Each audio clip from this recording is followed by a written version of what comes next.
Ba't ka umiiyak? Umiiyak ako? Hindi ah. Umayos ka din ba? Hindi. Ayoko lumuwi kasi mapapagalitan ako. Bakit ikaw? Lumayas ka ba? Oo.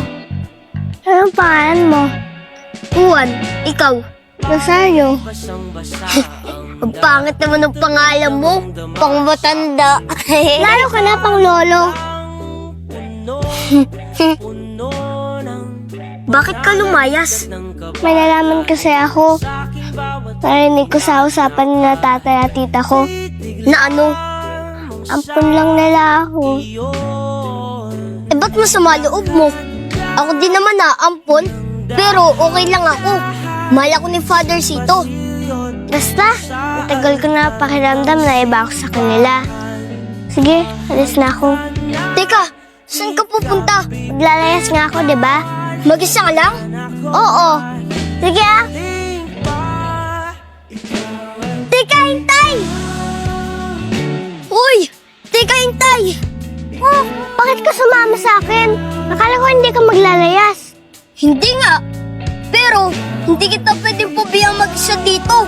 Delikado kaya dito. Ano ngayon? Katapang naman ako. Nakakaya ko namang sarili ko. Yabang mo naman. Talaga. Talaga. Talagang talaga. Sabi mo eh. Tingnan mo yan oh, ganda oh. Yan oh. Uy, teka, hintay! Juan, Bakit? nasan tayo? Nasa gubat. Bakit tayo makabalik? Di ko alam eh. Kasi ilaw nakapunta dito. Hindi kasi yung pinapayagan ni Father Sito.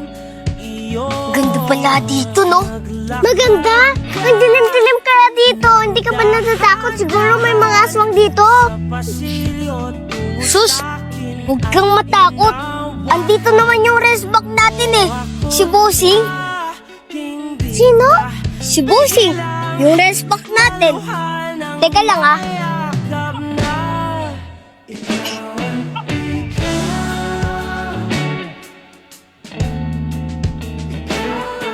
Sino ginagawa mo? Apoy!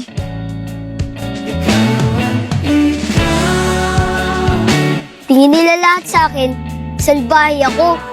Ayaw na nga makipaglaro ng mga bata ng taga sa amin eh. Ganun na din sa eskwelahan namin.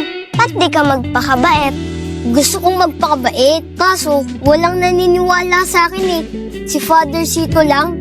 Ako naniwala ako mabait ka. Talaga? Oo naman, sinumaan mo ako kahit di tayo magkikilala. Diba mabait yun? Siguro. Rosario, wag mo na ituloy ang paglalayas mo. Bakit naman? Kasi tingin ko, mahal ka ng tatay at nanay mo. Parang si Father Sito. Kahit di niya ako anak, inaalagaan niya ako. Kasi mahal niya ako. Juan, narinig mo yun? Oo. Wala yun. Juan, aswang! Ano matakot, Rosario? Nagulat ka lang. Busang lang yun. Ang liit nga eh. Salamat ha. Sorry, bigla ako tumakbo. Okay lang yun. Tignan mo nga oh. Nakalabas tayo na gubat dahil yun sa'yo. Oo nga no. Sabi ni Father Sito, hindi daw mahalaga kung saan ka nagmula. Mahalaga daw kung saan ka papunta. Anong ibig sabihin nun? Ewan ko. Pero ang sarap sabihin, di ba? Tignan mo muna, Rosario. Hindi mo pa naman sigurado kung mahal ka nila o hindi, di ba? Bigyan mo muna ng pagkakataon ang tatay at nanay mo. Sige, uuwi na ako. Baka hinahanap nila ako eh. Eh ikaw, papagalitan ka ni Father Sito. Oo, pero ganun talaga yun. Kasi mahal ako nun. Gusto niya maging mabait ako. Kaya ako pinapagalitan.